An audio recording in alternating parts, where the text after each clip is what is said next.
당신의 비트코인은 안녕하십니까? 김경수의 크립토 투데이 라이브입니다.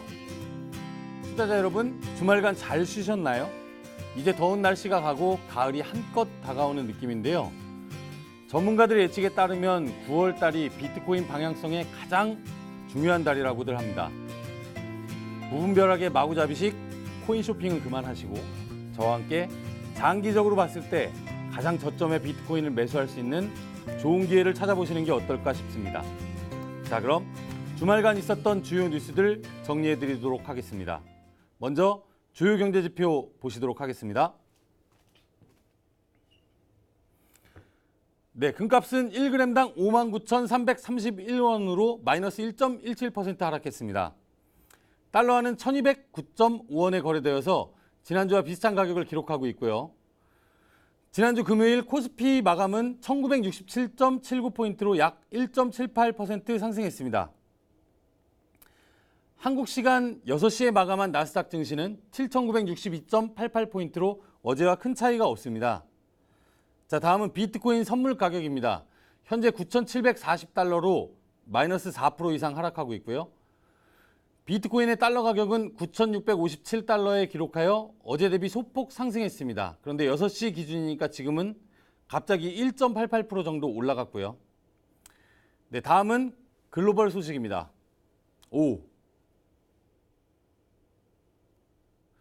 네, 일본 GMO 그룹에서 4,700명의 직원들에게 내년부터 급여 일부분을 비트코인으로 지급할 수 있게 한다고 하네요. 사실 저희 이더랩도 초창기에 직원 10명한테 급여를 스텔라 루멘으로 지급을 해봤는데요. 당시에 직원들이 급여를 받자마자 남들보다 먼저 매도를 하려고 엄청나게 클릭도 하고 고박스에 접속해서 동시에 매도를 했던 기억이 나는데요. GMO 그룹은 내년 2월쯤에 시장 규모가 좀 더 커지고 비트코인의 시가총액이 높아지게 되면 시장에 영향을 많이 미치지 않을 거라고 판단을 해서 그 급여를 비트코인으로 준다고 하는 것 같은데, 일단 현재 상태로는 비트코인으로 급여를 지급을 받게 되면 수천 명이 동시에 매도를 하게 될 겁니다. 그렇게 되면 단기적으로 약간 하락하겠죠. 혹시 GMO 그룹의 급여일을 아시는 분들은 댓글로 남겨주시기 바랍니다. 다음 뉴스입니다. 유럽 중앙은행 보고서에 따르면 스테이블 코인은 특정 안정화된 가치의 고정된 디지털 가치 단위일 뿐 어떤 특별한 형태의 화폐도 아니다라고 강조를 했습니다. 확실히 현재로 봐서는 아직 스테이블 코인을 발행한 만큼의 지급 가능한 지급 담보가 진짜로 보유를 하고 있는지에 대해서 이슈가 계속 있는데요. 이 부분을 신뢰를 할 수 없기 때문에 저도 현재는 스테이블 코인에 대해서는 조금 위험하지 않나라고 생각을 하고 있습니다. 이 부분은 친절한 경수 씨 코너에서 전문가에게 의견을 좀 물어보도록 하겠습니다. 자, 다음 뉴스입니다.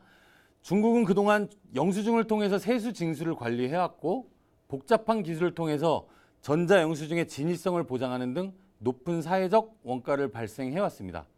현재 선전시 시험구에서 시행 중인 블록체인 영수증 모델은 낮은 원가로 전자 영수증에 대해서 위조를 방지하고 또 용이한 모니터링 및 조회 등 다양한 장점을 갖추고 있다고 하네요. 코인 업계에서는 실생활에 접목이 가능한 코인들, 또 실물 경제 이런 이야기들을 다양하게 외치고 있지만 이렇게 블록체인 기술을 통해서 실제로 정부 사업들이 원가를 줄이는 비즈니스들을 지속적으로 성공하면 좋겠습니다. 다음 뉴스입니다. 네덜란드 암스테르담 증권거래소 트레이더 출신 유명 암호화폐 애널리스트 크립토 마이클이 이날 트위터를 통해서 비트코인은 9,000달러까지 조정받은 후에 사상 최고가를 기록할 수 있다라고 진단했습니다. 그는 비트코인은 지난 2016년 1월 전고점에서 33%에서 39% 하락한 21주 이동평균선을 테스트를 한번 한 뒤에 몇 주 만에 사상 최고가를 기록한 바 있다고 밝혔습니다. 과연 그의 말이 맞는지 한번 지켜봐야 될 것 같습니다. 자, 다음 뉴스입니다. 마이크 폼페이오 미국 국무장관, 굉장히 유명하죠. 비트코인 규제에 관해서 다른 전자금융 거래에 적용되는 동일한 틀로 규제되어야 한다라고 입장을 밝혔습니다. 구체적으로 언급하기보다는 앞으로 규제가 있을 것이다 정도로 발언을 했다고 하네요. 다음은 국내 주요 소식입니다. 삼성 갤럭시 S10 시리즈에 내장된 삼성 블록체인 월렛에 비트코인이 추가가 됐습니다. 삼성전자는 공식 채널을 통해서 삼성 블록체인 키스토어 SDK에서 BTC와 클레이튼을 지원할 예정이라고 밝힌 바 있습니다. 이에 따라서 갤럭시 S10에서는 BTC, ETH를 포함한 총 33가지 코인이 확대되었습니다. 저도 아직 휴대폰이 최신 기종이 아니라서 못 해봤는데 이참에 바꿔서 한번 실험을 해보도록 하겠습니다. 다음 뉴스입니다. 한국전자통신연구원에서 2019년 하반기에 블록체인 개발 전문 인력 양성 과정을 진행합니다. 직무 훈련 기간은 2019년 10월부터 2020년 3월로 과정별 약 6개월을 운영한다고 합니다. 지난 상반기에는 604명이 등록을 했고 10월 1일부터 시작하는 하반기 선발 인원은 250명 정도로 알려져 있습니다. 신청 방법은 이 홈페이지에 접속을 해서 9월 7일까지 신청을 하면 됩니다. 업계에서는 블록체인 개발 인력이 매우 부족한 상황이고 경력에 따라서는 그 차이가 많이 있겠지만 제가 알기로는 연봉 한 5, 6천 정도 이상 줘야 한다고 들었습니다. 청년 여러분, 블록체인 개발자나 IT 개발자가 되십시오. 다음 뉴스입니다. 소프트웨어 정책연구소의 2018년 소프트웨어 산업 실태 조사 보고서에 따르면 블록체인 분야에 진출한 기업 198개 중 매출이 실제로 발생한 기업은 44개로 22.2%에 그쳤습니다. 블록체인 기업들의 가장 큰 애로사항 중에서는 자금 부족, 또 뭐 투자 유치 문제가 있겠고 46%가 그 정도라고 합니다. 또 수요 및 수익성의 불확실성, 규제, 그리고 인력 부족이 다음 그 애로사항으로 차지했습니다. 다음 뉴스입니다. 코인데스크 코리아가 부산에서 주관하는 닥스포 2019 행사는 전 국제 자금 세탁 방지 기구 회장하고 또 전 금융위원장을 초빙해서 FATF 규제 권고안에 대해서 이야기를 나눌 예정인데요. 또 4월 5일, 4일 또 5일에는 인천에서 업비트 개발자 컨퍼런스가 진행될 예정이 있고요. 또 5일에는 코엑스에서 디지털 자산 기술 트렌드와 뉴 비즈니스라는 주제로 다양한 업계 전문가들의 강연을 들을 수 있습니다. 27일에는 코리아 블록체인 위크라는 행사가 서울에서 열립니다. 사실 업계에 이런 다양한 행사가 기존의 암호화폐 투자자들 그리고 일반 대중들과 온도 차이가 분명히 있습니다. 또 거래가 굉장히 있고요. 이런 꾸준한 노력들을 통해서 암호 자산 업계가 좀 더 성숙해지고 발전하는 게 중요할 것 같습니다. 다음 뉴스입니다. 북한이 대량 살상 무기 개발을 위해서 해킹으로 자금 탈취를 했다는 유엔 발표에 대해서 반발하고 나섰습니다. AP통신의 산하 전문가 패널의 보고서에 따르면 북한이 은행과 가상화폐 거래소에서 해킹한 금액이 약 2조 4천억 원 규모랍니다. 정말 엄청난 금액이죠. 다음은 거래소 소식 보시겠습니다. 첫 번째, 바이낸스의 창펑자오 대표가 트위터를 통해서 질의응답을 진행했습니다. 주요 내용은 다음과 같은데 바이낸스 자체 스테이블 코인인 비너스의 성공적인 발행을 위해서 함께할 파트너를 적극 모색하고 있다고 합니다. 창펑자오 대표님, 시켜만 주시면 저희도 파트너 열심히 해보겠습니다. 바이낸스 가자! 자, 다음 내용은 본인을 포함한 직원들 대부분 16시간 근무하고 있다고 이야기를 했는데요. 16시간이면 우리나라였으면 노동법에 걸리겠군요. 고생이 굉장히 많으시네요. 마지막으로 바이낸스 체인 및 덱스의 완전 오픈 소스화를 계획 중이라고 합니다. 믿고 보는 바이낸스, 앞으로도 열심히 하세요. 또 바이낸스 소식입니다. 두 번째, 바이낸스가 블록체인 상용화의 기술 연구를 촉발하기 위해서 블록체인 개발 지원 플랫폼인 바이낸스 X를 출시할 예정이라고 29일 밝혔습니다. 바이낸스 랩스, 바이낸스 런치패드, 바이낸스 펠로우십, 바이낸스는 다양한 산업을 굉장히 열심히 하려고 하네요. 바이낸스님, 앞으로도 잘 부탁드리겠습니다. 다음 뉴스입니다. 코스닥 상장사 코너스톤 네트워크스가 블록체인 사업에 뛰어들 계획입니다. 이 부분 주목하셔야 될 것 같은데요. 이번 달 20일에 임시 주총을 개최할 예정으로 밝혔습니다. BK그룹의 김병건 회장을 등기이사로 선임하는 건과 거래소업, 블록체인 개발업 등을 사업 목적에 추가하는 안건 등을 주제로 열릴 예정입니다. 김병건 회장 같은 경우에 작년에 4,200억 원의 빚섬을 인수한다고 뉴스가 났던 인물인데요. 현재 2천억 정도의 잔금 지급이 남아있는 상황으로 알려져 있습니다. 업계에서는 코너스톤 네트워크스 등기이사 선임 후에 빚섬 관련 거래를 마무리할 것으로 예측하고 있습니다. 오늘 주식장을 좀 주목하셔야 될 것 같습니다. 다음 뉴스입니다. 29일 오후 4시부터 한비코는 비트코인, 이더리움, 이오스, USDT 마켓을 시작하였다고 합니다. 보안이 굉장히 뛰어난 거래소로 알려져 있는데 한비코 거래량을 늘릴 수 있는 다양한 방법을 굉장히 적극적으로 모색하고 있는 것 같습니다. 앞으로도 주목해야 할 거래소라고 생각합니다. 다음 뉴스입니다. 네, 캐시레스트에서 FAB와 ACC 상장 기념 트레이딩 이벤트를 진행했는데요. 아래 링크의 공지사항을 클릭하시면 확인이 가능합니다. 다음은 업계 주요 소식입니다. 네, 첫 번째 비트코인 수수료가 2017년 대비 88% 이상 낮은 수준으로 나타났습니다. 2017년도 비트코인이 2,700만 원까지 올라갔을 시절이죠. 수수료는 대부분 10달러에서 30달러까지 폭등을 했었는데요. 현재는 수수료가 대부분 1달러 정도 밑돌고 있습니다. 비트코인의 사용량이 줄어들어서 그런 건데 중요한 건 아닙니다. 다시 올라갈 거니까요. 네, 두 번째 뉴스입니다. 코인리스 모니터링에 따르면 한국 시간 1일 9시 13분에 리플 에스크로 지갑에서 10억 리플이 언락됐습니다. 약 2억 5,800만 달러 규모인데요. 네, 리플 주목하십시오. 다음 뉴스입니다. 그 유명한 텔레그램 코인이 드디어 시장에 나왔습니다. 전 세계에서 ICO로 가장 많은 모금액을 기록한 프로젝트인 텔레그램의 톤은 17억 달러. 우리 돈으로 환산하면 얼마죠? 네, 약 무려 2조 561억 원을 조달을 했는데요. 한국 투자자들에겐 최근에 업사이드 거래소와 일본의 리퀴드 거래소에서 판매한 토큰을 구매한 분들이 있을 겁니다. 이번 공개 테스트에서는 톤의 노드를 실행하기 위한 코드와 설정 방법 등에 관한 내용도 공개할 예정입니다. 네, 다음 뉴스입니다. 진짜 이건 해야 됩니다. 거래소 순위 매기는 사이트인 코인마켓캡이 정확한 거래소들의 거래량이 체크가 안 되면 순위가 무의미해지기 때문에 투자자들이 신뢰 있게 볼 만한 사이트인지에 대해서 계속 의심을 사고 있는데요. 새롭게 등장하는 측정 기준이 어떤 건지 굉장히 궁금합니다. 코인마켓캡 기대하겠습니다. 다음 뉴스입니다. 캐스트윗이라는 코인 프로젝트인데요. 마케팅 존과 협력을 이더랩과 MOU를 체결했다고 합니다.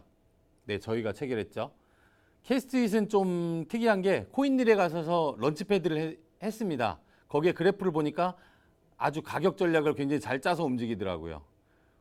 볼펜으로 그린 듯한 그래프를 보니까 약간 신기하기도 하고 업비트에 상장한 다른 프로젝트들과 비교되기도 하고 그랬습니다. 그래프는 직접 한번 보세요. 네, 다음은 투자자 여러분들의 질문이나 최신 투자 트렌드를 전문가에게 갑자기 전화를 걸어서 물어보는 친절한 경수씨 코너입니다.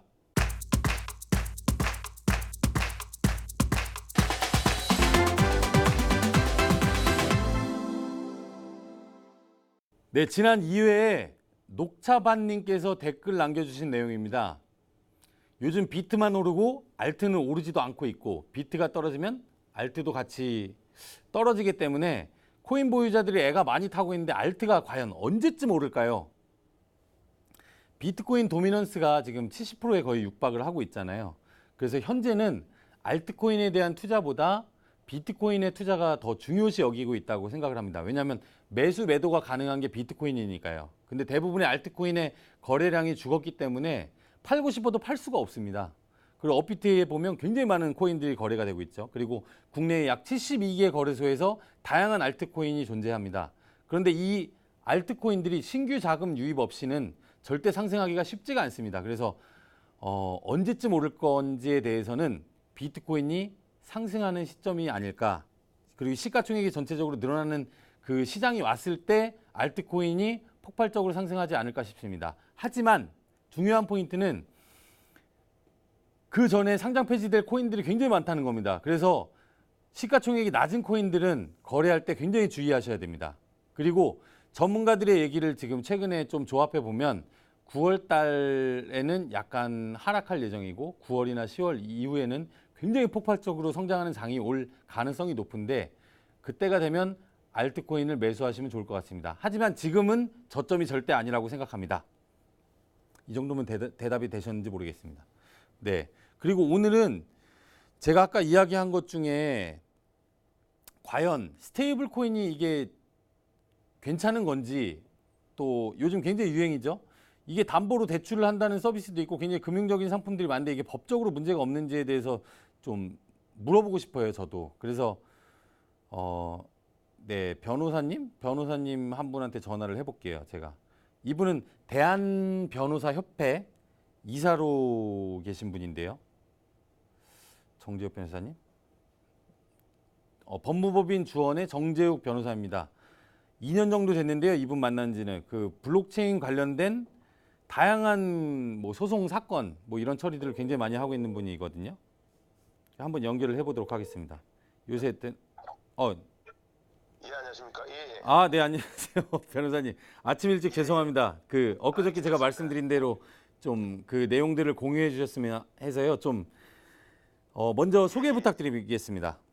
예, 안녕하십니까. 법무법인 주원의 정재욱 변호사입니다. 저는 주원의 IT 블록체인 관련해서 업무를 많이 맡고 있고요. 네. 대한변호사협회 IT 블록체인 특별위원회 부위원장도 맡고 있습니다. 다양한 일을 하시네요. 예. 블록체인에 대해서 알게 된 건 언제쯤이세요? 블록체인 관련해가지고는 사실은 2014년, 15년도에는 신문 기사로 잠깐 접했었는데요. 네. 실제 이제 업무로 접한 것은 2016년도입니다. 와, 해외 송금 그래요? 업체들이 관련해서 이제 송금의 수단으로 활용하는 것 관련해서 이제 각종 질의를 이어오면서 이제 저희도 이제 관련 자문을 시작했었고요. 아, 네. 그 비트코인 혹시 구입도 해보셨나요? 비트코인 구입을 많이 했었죠. 아, 많이 그래요? 했었고 현재는 이제 많이는 투자 안 하고요. 네. 소액으로 시장 상황을 알기 위한 차원에서 조금 투자를 좀 하고 아, 하고 계세요? 있습니다. 예. 그 최근에 스테이블 코인 관련된 뉴스들이 굉장히 많이 나오고 있잖아요. 예, 맞습니다. 예. 근데 스테이블 코인 같은 경우에는 다른 사람의 그 뭐 비트코인이나 이런 걸 받아 놓고 그만큼의 회사에서 뭐 예를 들면 은행처럼 한국은행처럼 뭐 달러나 원화를 찍어내는 것처럼 그 스테이블 코인을 찍어내는 거잖아요. 예, 맞습니다. 예. 근데 그게 안전하게 보관이 되고 있는지 이게 뭐 믿을만 한 건가요? 뭐 사실은 뭐 그거도 제가 이제 뭐 변호사니까 알 수는 없고요. 네. 다만 이제 외부적으로 봤을 때 이제 법적으로 그런 스테이블 코인이 네. 그냥 이 지수를 따라가서 좀 안정적으로 가격선을 방어하겠다는 취지인 것인지 네. 아니면 실질적으로 뭐 지급 보장을 통해 가지고 실제 가격의 일부 완전히 뭐 일정 금액 이하로 떨어졌을 때는 우리가 대사주겠다라고 하는 것까지 있는 것인지에 따라서 좀 네. 달리 볼 필요가 있지 않을까 싶습니다. 그러니까 전자 같은 경우는 네.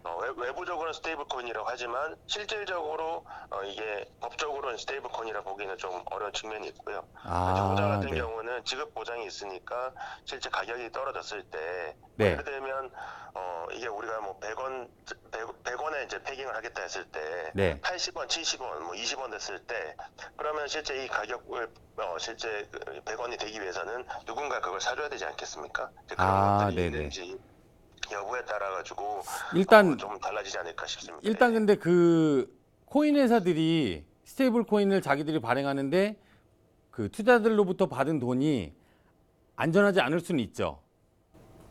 그거는 뭐 이제 뭐 각 개별 이제 업체마다 좀 다르지 않을까 싶습니다. 네, 예를 들면 저축은행 같은 경우에는 정부에서 보장을 5천만 원 정도 해주잖아요. 근데 코인 회사들은 그런 게 안 되는 거죠. 예, 예금자 보호법 같은 경우가 이제 저축은행이나 은행에 적용이 되기 때문에 네. 이제 뭐 혹시 은행이 뭐 손실이 있거나 이제 뭐 이제 파산이 되더라도 이제 그 금액 그런 걸 유의해서 투자를 해야겠네요. 예, 보장이 네. 되는데 암호화폐 관련해서는 현재 그런 법령이 적용되지 않기 때문에 네. 그에 따른 보호를 좀 받기 힘든 상황입니다. 네, 시간이 다 돼가지고 앞으로도 좋은 활동 부탁드리겠습니다, 변호사님. 예, 알겠습니다. 네, 감사합니다. 예, 감사합니다. 네. 네, 법무법인 주원의 그 정재욱 변호사님이었는데요. 오늘도 저희 크립토 투데이를 시청해주신 여러분들 진심으로 감사합니다. 내일은 좀 더 나은 컨텐츠로 돌아올 수 있게 댓글을 많이 남겨주시기 바랍니다. 네, 여러분들의 질문에 대한 답변을 제가 열심히 전문가들을 찾아서 알려드리도록 하겠습니다. 오늘도 성투하십시오.